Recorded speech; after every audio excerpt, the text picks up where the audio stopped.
calling what's in my Red X ready to go. It's my first day back. I really want to, in the next couple of weeks, start working on FSBOs as well. Yeah. But for just ramping it up, I want to get the rust off in something that I'm already comfortable with. So. To reestablish the habit, right? I love it. So, all right. So you're gonna be calling new expireds, a little bit of moving your price point north a little bit. Melissa, do you want to be an expired seller, or you just want to be a fly on a wall and listen to this? Well, I'll be an expired seller. You will be. Whatever Kelly's gonna be doing. So okay. So do you want to role play with Kelly to be the seller, an expired seller?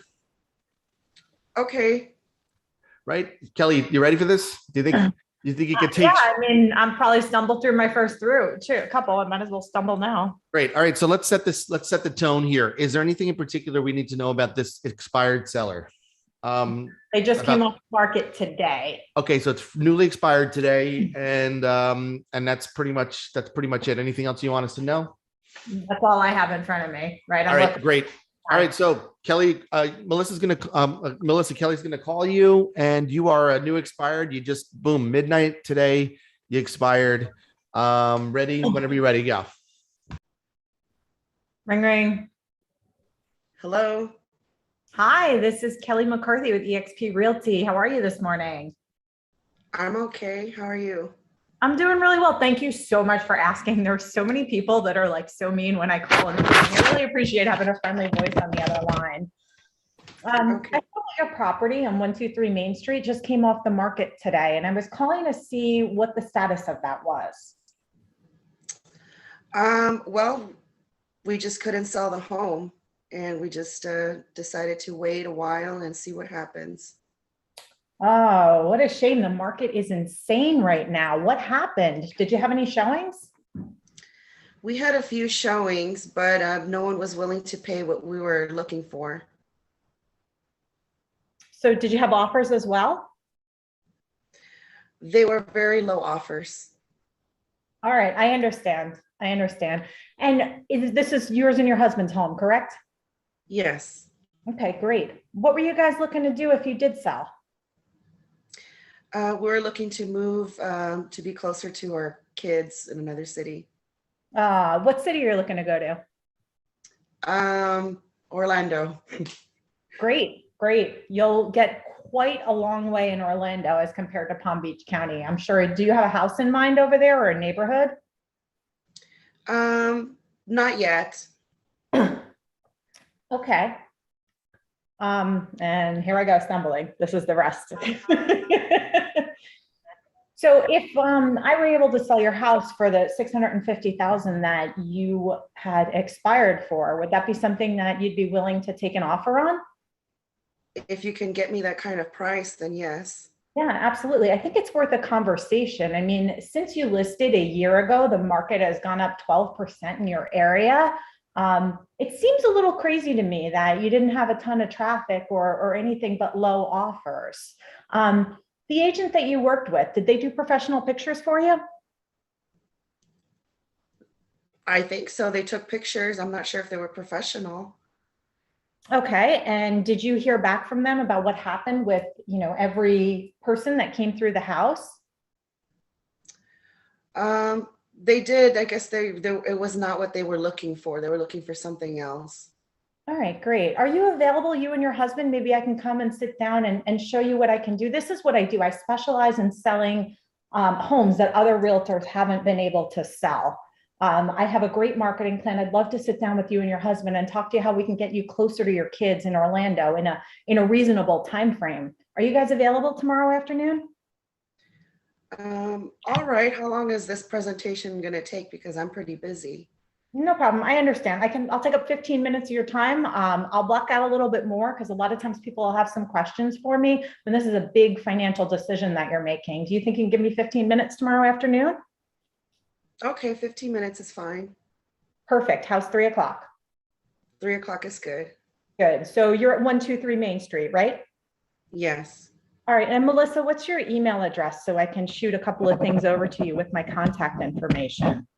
Melissa@google.com. Perfect. Thank you so much, Melissa. I look forward to meeting you and your husband tomorrow. All right, thank you. Have a great day. Bye. That was a nice, a good, nice opener, a good first call to make. How'd you feel about that one, Kelly? What do you think? She was nice. And that's a lot of my conversations go that way Yeah. when I get someone on the phone, right? Because they have the need to sell. Sometimes they're mad and sometimes they hate realtors because their last realtor screwed them and they didn't do this and they promised me this and they didn't do that. But starting to just like kind of make it a conversation. And one of the things that I have to do that I haven't done before is ask a little bit more questions.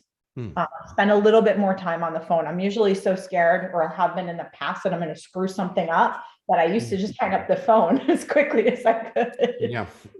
Well, it's, there's the old adage that says, don't say in blah, blah, blah, what you could say in blah, right? So you do have an agenda. Your agenda, why we always talk about this, is on the phone with a phone call, you want to make contact, then you want to make an appointment, right? So you're not going to, you want to say as little as possible to overcome their objections, to get them curious enough to want to meet you in first person and agree to an appointment, right? So that's kind of, that's that balance. Could you say too much? Yeah, you could talk yourself out of the appointment. You could also not say enough to the point where after they hang up the phone, they're like, why am I meeting with this person? What am I doing? Right. So you got to, and again, that's a lot of it's feel, and questions do help you get through that. Melissa, how do you feel as the expired seller getting this call from Kelly McCarthy, realtor in Palm Beach? Well, I like Kelly because she seemed confident on the phone and seemed like she knew what she was doing. If she didn't know what she was doing, I probably would have hung up. Well, what made her seem confident and like she knew what she was doing? Let's dissect this. What in your opinion, gave you the impression that she knew what she was doing? She didn't pause or say or like fumble around with her words. And she knew what she was going to say next. Yeah. Well, so the more often you have these conversations, it's just a conversation. And that's the thing. So we should never be stumped when people are like, hey, I was stumped. That means you're not talking about this stuff enough. That's why we have these sessions to practice. But that's exactly right. So she might not really know what she's doing. She just might have appeared to know. She might just know how to say these things really well. Right. And so that's what we always tell you. And so it's like, it could be, and Kelly's got proof in the pudding. I mean, she's gone on appointments. She's taken listings. She's closed several. In the beginning, before she ever had a listing appointment, she could have the same level of confidence with the conversation. So that's just what I wanted to point out, right? Any other feedback? Any other feedback around that? I thought that was good. Right at the Kelly, when you got stumped, I thought that was appointment closing time, and again, there's these questions, say, hey, look, if I produce a buyer that gave you that 650 you were looking for, would you take an offer?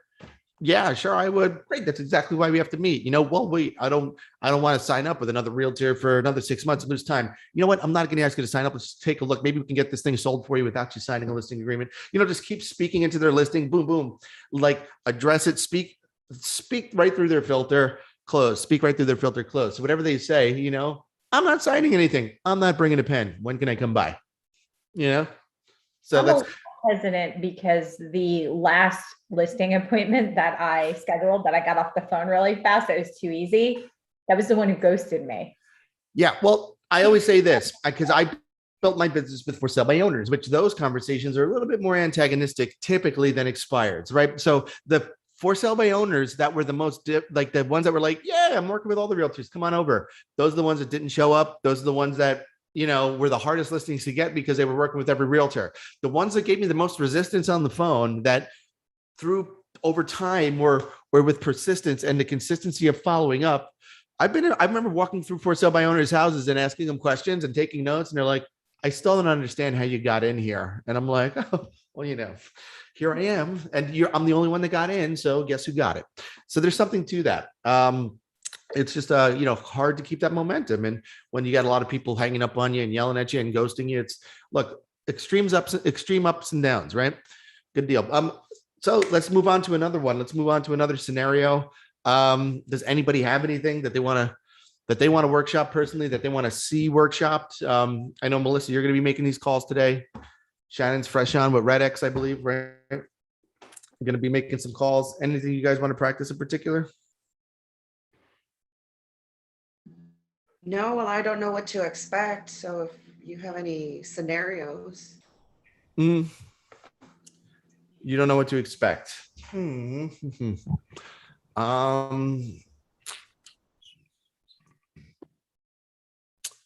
does anybody want to give it a shot? Does anybody want to throw something at Melissa? A scenario? Does she want to try something? Or Kelly, she's going to be making calls with you today. If what are you going to suggest that Melissa calls? She doesn't, just whatever she can find on Zillow. It's gonna be for sale by owner, which you know is not something I have done. For sale by owner. Okay, so you're going to call for sale by owners. Good luck with this. Now, does anybody want to be on either end of a for sale by owner call?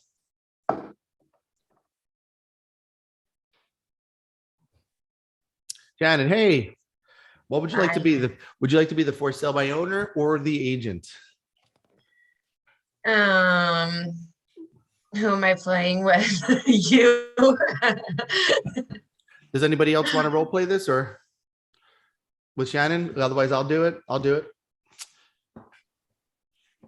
So I will do this if you want, and tell me which end would you like to be on?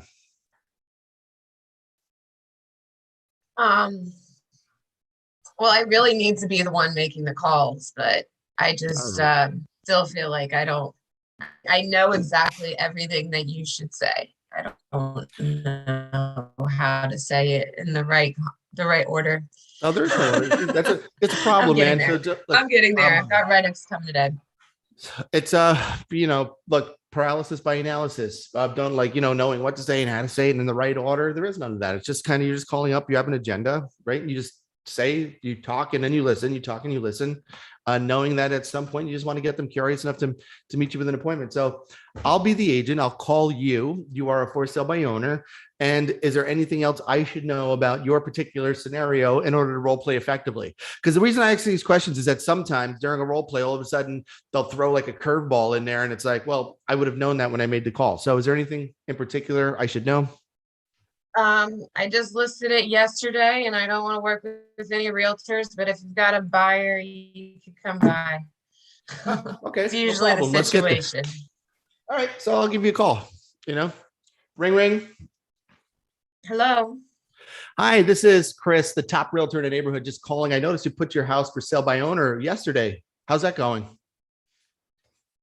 Going good. My phone hasn't stopped ringing. Everybody wants to come see it. I've got a lot of people coming through. So yeah, I can imagine. It's like a backlog of buyers. I mean, what we're experiencing in this type of market is that all the hot buyers, they've seen everything that was on the market. And right now they're just waiting for the new stuff to come. So I was just curious if I had one of those buyers that, gave you an offer of what you were looking for and didn't require you to put your house on the market as a listing, and you got what you were looking for and we could get this house sold for you, would you take an offer from that buyer? Yeah, sure. They could come on in anytime, I've got a ton of people coming through. So just bring them on by. Perfect. So this is what we'll do. When's a good time for us to get together so I can take a look at your house? We could talk about the terms, see if it works for somebody, and then I'll go ahead and schedule that appointment with the buyer from your house. So I've had 100 phone calls this morning. I really don't have time for any of that. Just if you want to come see it, you can come stop in. But I've got a ton of people coming in, so I don't have time. I know they're always very confident. They're always very confident in the beginning, right? That's a ton of people coming through. So let's do this. You want to take advantage of that feeding frenzy, right? Yeah, so when is of that? Course. What times do you have people coming in? Pretty much all day. I mean, I'll be out for an hour, but besides that, they're just going to keep coming in. Oh man, that doesn't sound fun. Do you have a job or family or anything else that's going to require some of your time? Nah, I'm retired and I'm just trying to get rid of this house so I can move on up to Georgia with my grandkids. Oh, nice. So that's what it is. It's a relocation. How long have you had this house for? 22 years. Wow. Whenever it sells for what I'm looking for, I'll be all right. I'm ready to go anytime, but it doesn't have to sell today or tomorrow. I got you. But if you could sell it quickly, you'd want to. Yeah. The sooner the better. Awesome. Sounds good. So you've got people coming in all day. So what would be a good time? I operate on appointment. What would be a good time for me to stop by so I can meet you and take a look at the property? I really don't know. I'll be in and out. You just call me when you're in the area. No, I don't operate that way. So if you can't solidify a time for me to come by, I mean, we've had a lot of situations where come by and then you're too busy or you're not going to be there. So if you can't commit to an appointment time, I'm afraid we can't work together. Well, now what? That's what I get. It's not, I don't All right, know. so this is what we'll do. I Here's what guess we'll I do. don't know. I'm sorry, I didn't catch I'm your name. breaking our What's your name? I'm sorry, I didn't catch your name. Shannon. All right, Shannon, here's the deal. I've been doing this for 20 years inside and out. So how about I'll give you the next couple of days. You can let all of those hacks walk in and out of your house, right? And then I'll give you a call in about 2 days. And then we'll see if you've got the time to set an appointment with me now, because I'm the one that sells all the houses in the area. Does that work? I'll give you 2 days. I'll give you a call in 48 hours, and then we'll see if you're ready to kind of really sit down with the expert. Yeah, sure, Chris. Give me a call anytime. That's what we'll do. So I'll give you a call on Friday. Talk to you then. Bye. See, I guess I don't know where I need to keep trying or. Here's a problem, Shannon. Here's a problem. Are you going to run into that a lot with a new for sale by owner that's getting a ton of calls? Right? Yes. How often does that, though, those ton of calls, what do you think happens? They get a lot of calls. People come by, people no show, people come by and see it and like it. Oh, I really like this house. And then they disappear and then they don't call anybody back. So do you think you're going to have the same level of confidence in 2 or 3 days? Maybe, maybe not. Maybe in 2 or 3 days, you're getting all this stuff. You're getting no offers. You're like, holy cow, what happened? And then now the activity is dipping down. So I'm just going to keep following up with you until you feel that pain and say, maybe this guy's right. And I'm going to wait until you're ready to commit, because I know what's happening. And then every time I call you, I'm going to be like, hey, how's that? Oh, yeah, we've got interest. We've got a couple offers. Let me guess. Did you get those offers in writing? No. Oh, so you got offers. People just said, oh, I'll give you 600,000 for the house and disappeared. Right. Is that what's happening? Because that's what's happening. So I'm not going to play that game with them. I'm not going to go in there and, fight with all the bottom feeder agents and the investor buyers that are going to make low ball offers that are all coming in the beginning. Right. So what's going to happen is their activity is going to slow down. They may or may not get offers. And even if they are going to start to get offers, things get complicated when they get offers with inspections and things like that. Right. And at that point, they might be having questions and need representation. But it's going to be very difficult for them to kind of facilitate a transaction of that magnitude by themselves. But yeah, just keep calling them back. So that person, I would, do you see, I'm looking for some kind of yes. We didn't have an agreement of when we could meet. So I said, I'm going to call you in 2 days, but I will call you in 2 days. And now I take a note in my CRM, said, I spoke to Shannon. She was brand new to the market. She didn't want to set an appointment. So I told her I'd call her back in 2 days. And then I'll call you back in 2 days. Hey, Shannon, remember me? How's it going? I know you took 2 days out of your life that you could never get back again to let a whole bunch of hack agents walk through your house with fake buyers. Anything materialize from that? And so I'm not necessarily going to talk to them like that directly, but I'm going to insinuate that, and I'm going to also talk about that. I don't operate that way. That's why we have to get together so I can explain how we work. I'm not just going to bring some random strange buyer through someone's house, right? Without having an agreement either way. Right. And keep following up, keep calling them back. That person will let you in a week or two. Okay. Now you mentioned they might, once they get under contract, they might need some help there. How do you go about that? Say I call them back in 2 days and they're like, yeah, I got 10 offers. We're under contract. Thanks. You don't need to call me anymore. What would you say at that point? That they're under contract? Yeah. We're both buyers and sellers signed. That's what you would ask them. Yeah, I'd be like under contract. I'd be like, oh, the check cleared. I said, we got signatures, with both signatures that you're fully under contract. Are they buying cash or with a mortgage, right? So, and I would follow up with them. Maybe nobody's going to follow up with them after they say that, but have you guys ever had a deal fall apart? Yeah. Right. So I might make a note in my CRM. I might say like, hey, look, congratulations. Look, I know sometimes it helps to call a professional if you run into any snags along the way. Feel free to give me a call. There's no obligation, right? I've gotten calls from people that are like, oh, my buyers didn't get their mortgage. Do you still have anybody interested? Right. But you have to stay on their mind and follow up. I might follow up with a text later on, or like in a few weeks saying like, hey, how's that mortgage process coming along? based on my timeline, you've got about 20 days to get a commitment. How's that going? Right.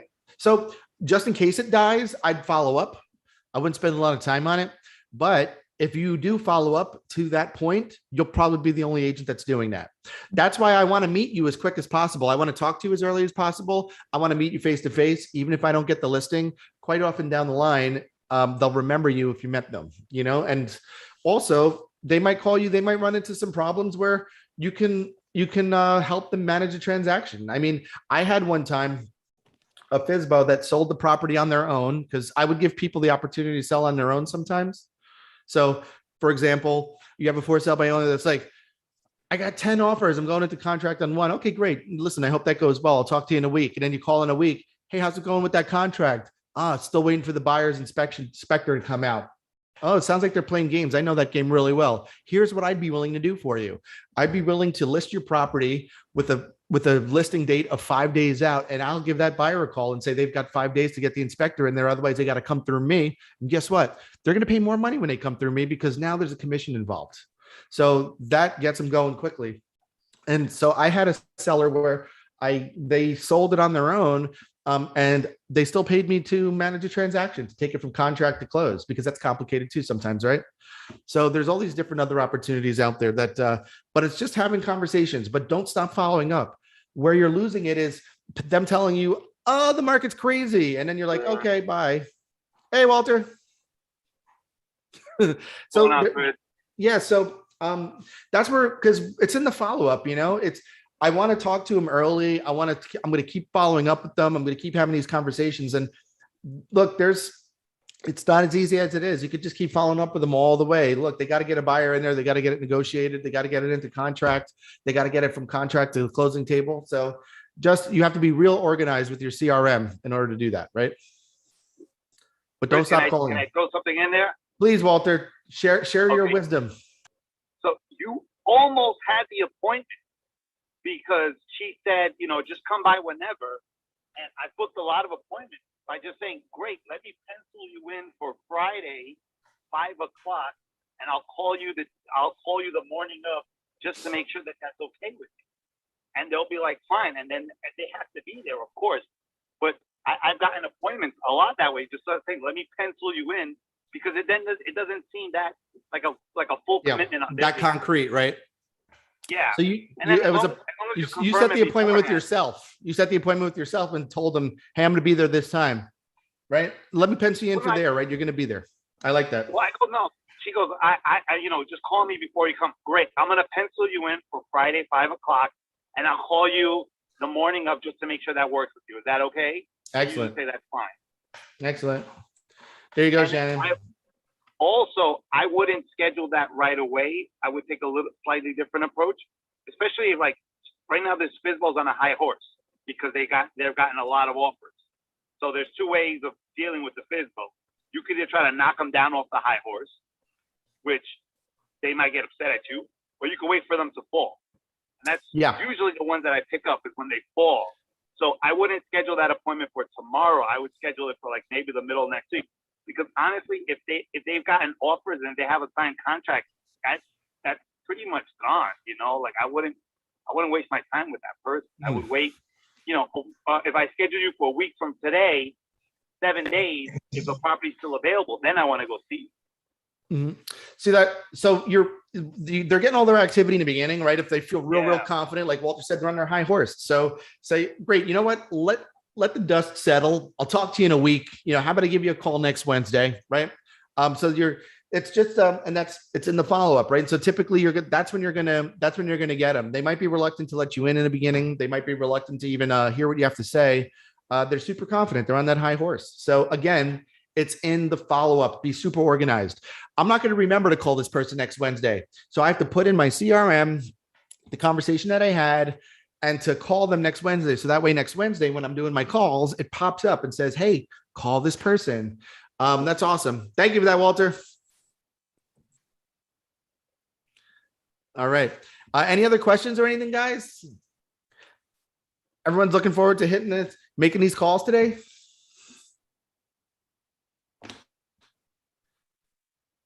All right. Melissa making calls for the first time. It's going to be good.